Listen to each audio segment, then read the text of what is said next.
Sir நீங்கள் வந்து நல்லா பாடல் எழுதுவீங்க கேள்விப்பட்டிருக்கோம், நல்லா பேசுகிறீங்க வேறு. இப்போ சொல்லுங்கள், எங்கே இருக்கீங்க? இதை வைங்க சார். சார் இப்போ இன்ஃப்ளூயன்சருக்கு என்ன அவசியம்? ஏன்னா இப்போ ஃபேக் இன்ஃப்ளூயன்ஸ் நிறைய பேர் வந்துட்டாங்க. ஸோ உங்கள் சங்கத்தில் ஃபேக் இன்ஃப்ளூயன்ஸர்லாம் வந்து பார்த்து எடுப்பீங்களா, இல்லை அவங்க வந்து அப்ளிகேஷன் கொடுத்தவொடனே எல்லாமே அப்டேட் பண்ணுறீங்களா? இல்லை, இன்ஃப்ளூயன்சர்ஸ் அவங்களுடைய முன் பின் நடத்தைகளை பார்த்து தான் நாம் வந்து இதில் உறுப்பினராகவே சேர்க்குறோம். நிறைய வந்து உறுப்பினர்கள் சேருவதற்காக விண்ணப்பங்கள் வந்தும் கூட நிறைய உறுப்பினர்கள் இன்னும் சேர்த்துக்கொள்ளப்படவில்லை.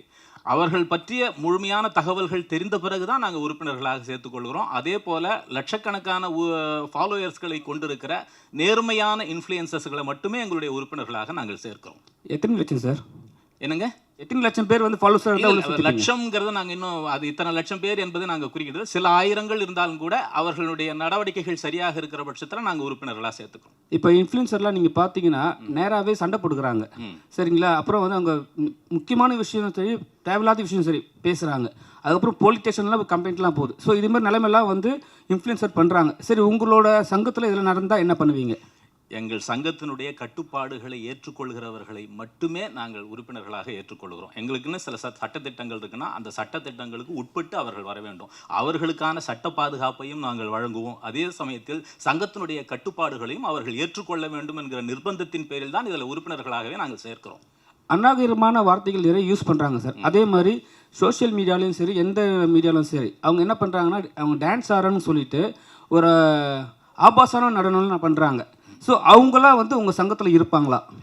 நிச்சயமாக எல்லை மீறிய கட்டுப்பாடுகளை மீறிய அது மாதிரியான அது மாதிரியான நபர்களை நாங்கள் உறுப்பினர்களாக சேர்க்க மாட்டோம்.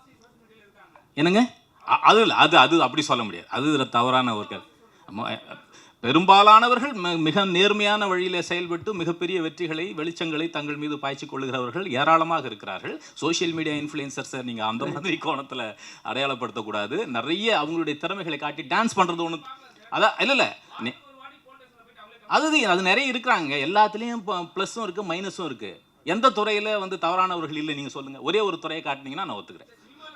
அதான் எல்லா துறையிலையும் எந்த துறையும் நம்ம பெயர் குறிப்பிட்டு சொல்ல வேணாம். எல்லா துறையிலேயும் நேர்மறையும் உண்டு, எதிர்மறையும் உண்டு. நேர்மறையான நான் உங்களுக்கு கொடுத்துருக்கிற அந்த நோட்ஸ்லேயே கொடுத்துருக்கேன். நேர்மறையான சக்திகளை சேர்த்துக்கொண்டு வெற்றி நடை போடுவோம் தான் சொல்லியிருக்கேன் சார். எப்பயுமே ஊடகம் அப்படின்னு பார்த்தீங்கனாலே ஒரு வரைமுறை இருக்கும் சார். ஆமாம், வரைமுறை. பட் சமூக ஊடகம்ன்றது முன்னால் பேசியவர் போல என்னன்னா அதில் வரைமுறை இல்லாமல் இருக்கிறது தான் ஒரு பெரிய பிரச்சனையாகவே இருக்குது. இன்னைக்கு நிலைமைக்கு பார்த்தீங்கன்னா குடும்பத்தில் இருக்கவங்க யாருன்னா நிறைய பேர் வந்து சோஷியல் மீடியாவில் பார்க்குறாங்க இன்ஃப்ளூயன்சர்ஸோட சிலது புடவை இல்லைன்னா சாப்பாடு அந்த மாதிரி. அதே சமயத்தில் பேரலாக பார்த்தீங்கன்னா வந்து அப்யூசிவாகவும் வருது. இதை வந்து உங்கள் சங்கம் வந்து அதை தடுப்பதற்கு எதனா முன்னெடுக்க இது ஒரு ப்ரிவென்டிவ் மெஷர் எடுப்பீங்களா? நிச்சயமாக எங்கள் சங்கத்தில் உறுப்பினராகிறவர்கள் சில ஒழுக்க விதிகளை கடைபிடிக்க வேண்டும் என்கிற சட்டத்திட்டங்களின் பேரெல்லாம் சேர்க்கப்படுகிறார்கள். அப்படிதான் நாம் வந்து இந்த சங்கத்தினுடைய உறுப்பினர்களாக சேர்கிறவர்களெல்லாம் இந்த குறிப்பிட்ட சட்டத்திட்டங்களுக்கு உட்பட்டு செயல்பட வேண்டும் என்கிற கட்டுப்பாடுகளுக்குள் தான் வர்றாங்க. அப்புறமா இன்னொன்று பார்த்தீங்கன்னா சில திரைப்படங்களுக்கு பார்த்தீங்கன்னா சோஷியல் மீடியா இன்ஃப்ளூயன்சர்ஸை யூஸ் பண்ணுறாங்க சார். அந்த சோஷியல் மீடியா இன்ஃப்ளூயன்சர்ஸ்னால அது அவங்களோட தொழில், அதை நான் தப்பு சொல்லலை சார். பட் அது வந்து எந்த அளவுக்கு அந்த படத்துக்கு வந்து ஊக்குவிக்குன்றது தான் தெரியல. அதே சமயத்தில் ஒரே நிமிஷம் சார் நான் கம்ப்ளீட் பண்ணேன். அதே சமயத்தில் ப்ரொடியூசர்ஸ்க்கு எந்த அளவுக்கு வந்து அது வந்து யூஸ்ஃபுல்லாக இருக்கணும்னு தெரியல. ஏன்னா ஒருத்தர் வந்து அந்த இன்ஃப்ளூயன்சரை வந்து ஹையர் பண்ணுறீங்க நீங்கள், அவங்க ஏதோ ஒரு அமௌண்ட்டை கொடுத்துட்டு வராங்க. இப்போ சமீபத்தில் பார்த்தீங்கன்னா மர்மர்னு ஒரு படம் வந்துச்சு சார், நான் பேரை வச்சே சொல்கிறேன். அந்த படத்துக்கு வந்து சோஷியல் மீடியா இன்ஃப்ளூயன்சர் அவ்வளோ பேசினாங்க.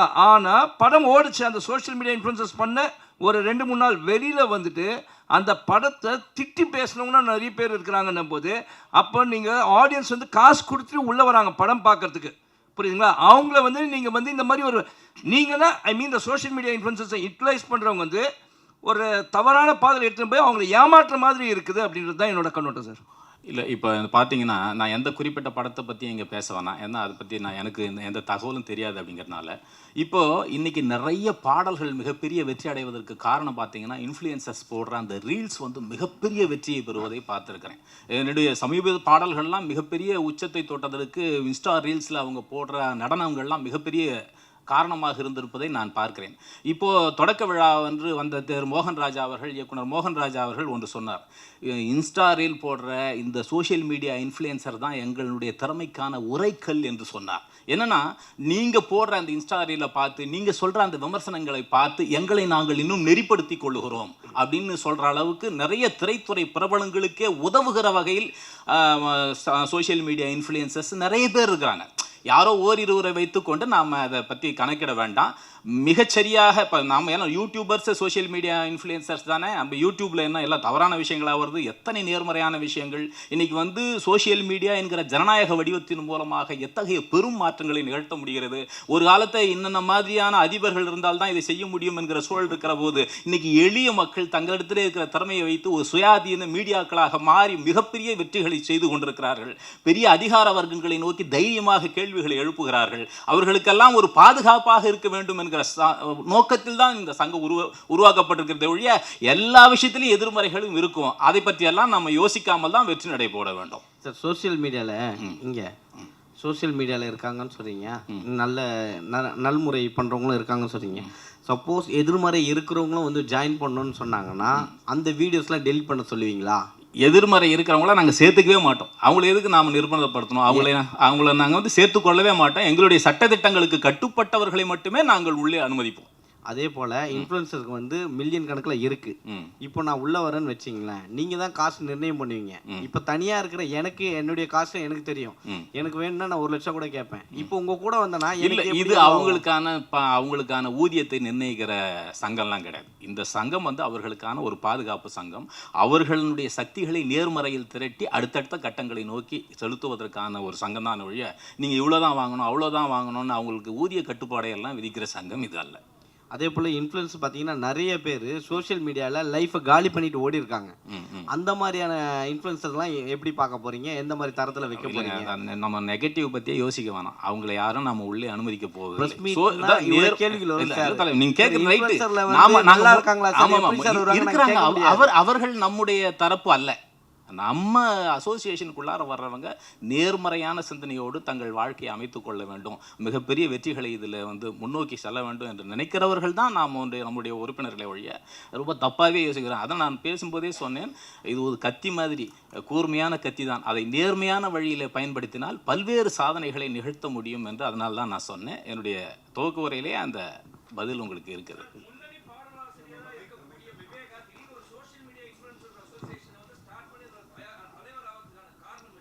இது வந்து என்னுடைய நண்பர்கள்லாம் கேட்டாங்க. இதை ஏறக்குறைய பார்த்தீங்கன்னா 2 வருஷத்துக்கு முன்னாடி இருந்தே நண்பர்கள் வந்து என்னை வலியுறுத்திக்கிட்டு வந்தாங்க. இந்த சோஷியல் மீடியாவுக்கான ஒரு இது பண்ணி நீங்கள் தலைவராக இருந்திருந்தோம். நானும் வெகு நீண்ட யோசனைக்கு பிறகு என்னுடைய நண்பர்களுடைய அறிவுரைகளை எல்லாம் ஏற்றுக்கொண்டு இது மிகச்சரியாக ஒன்றாக இருக்கும். எதிர்காலத்தில் சோஷியல் மீடியா என்பது மிகப்பெரிய பங்கை வகிக்க போகிறது.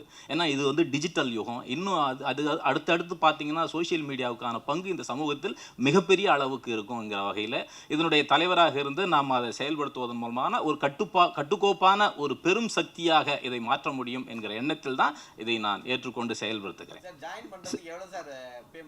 இதெல்லாம் வந்து இது வரைக்கும் ஃபீஸ்லாம் எதுவும் நிர்ணயிக்கல. பிற்காலத்தில் எப்படிங்கிறத பற்றி தெரியல.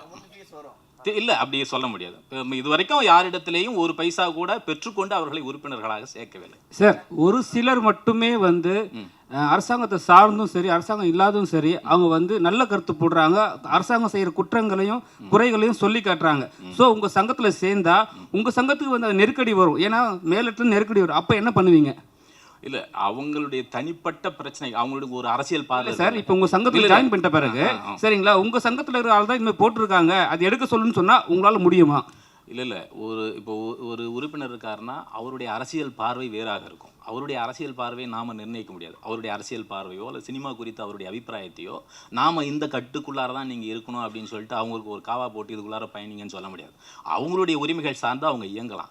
அவங்க அது மாதிரி பிரச்சனைகளில் சிக்கி கொள்கிற போது ஒரு தேச துரோகத்துக்கு பண்ணுறாங்க அல்லது ஒரு சாதிய பிரச்சனைகளை கொண்டு வருகிறார்கள், அது மாதிரி வந்து வரையறை மீறி போகிறவர்களுக்கான பிரச்சனைகளில் சங்கம் தலையிடாது என்று அவர்களிடத்தில் நாங்கள் சொல்லி தான் உறுப்பினர்களாகவே சேர்க்கிறோம். அதனால் அந்த நெறிமுறைகளோடு நடந்து கொள்ளும். இப்போ அமைப்பு சாரா உறுப்பினர்களாக இருக்கிற அமைப்பு சாரா கலைஞர்களாக இருக்கிற அவர்கள் ஒரு அமைப்பின் கீழ் வரும்போது இன்னும் கட்டுக்கோப்பாடு இயங்குவார்கள் என்கிற ஒரு சிந்தனையில் தான் இது உருவாக்கப்படுகிறது.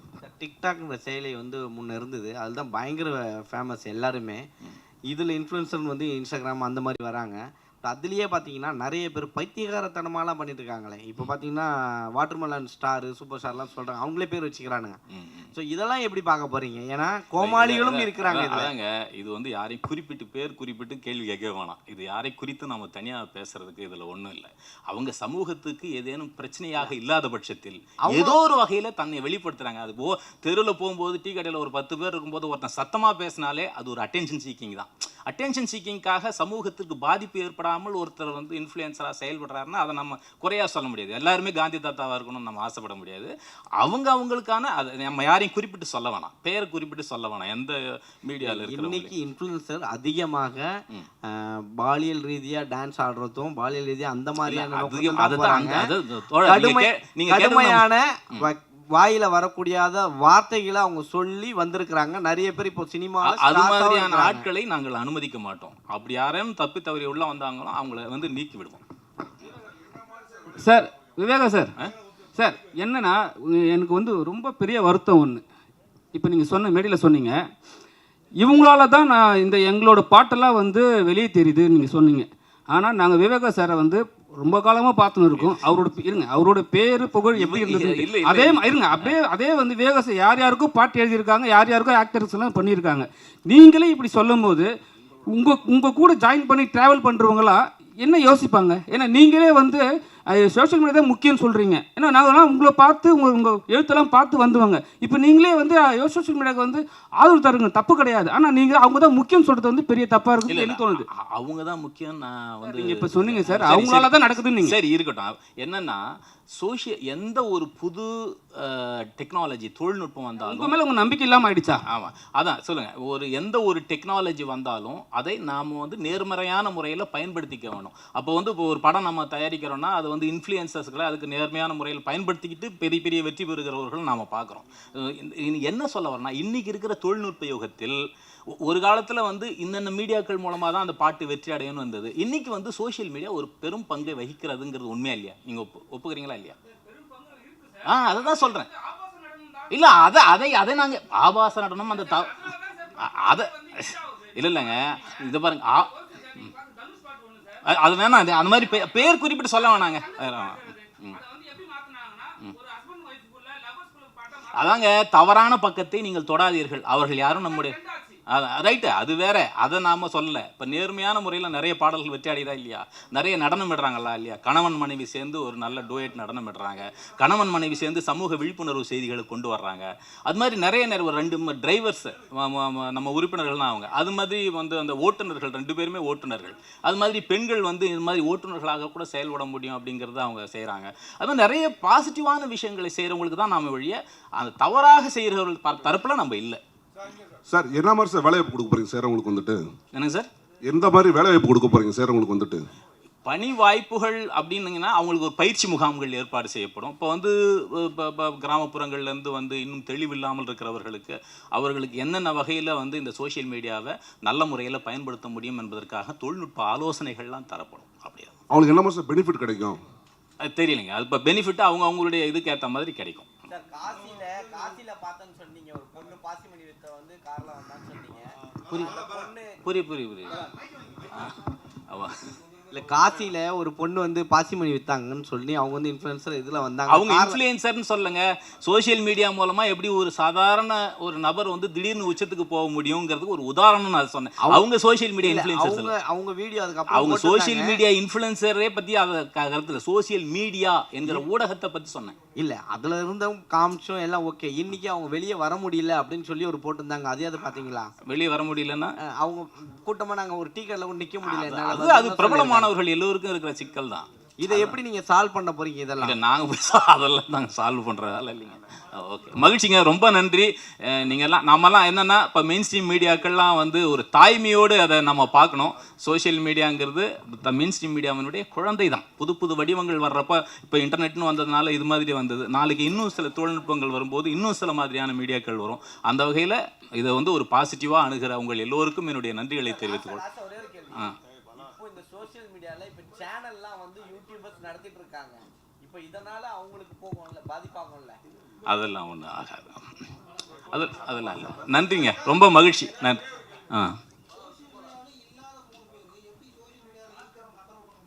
யார் சோஷியல் மீடியாவில் இல்லை? ஏன் நான் ட்விட்டரில் இருக்கிறேன், ஃபேஸ்புக்கில். இல்லை, அதுவே முழு நேர தொழிலாக இருக்கிறது சொல்கிறீங்க. ம்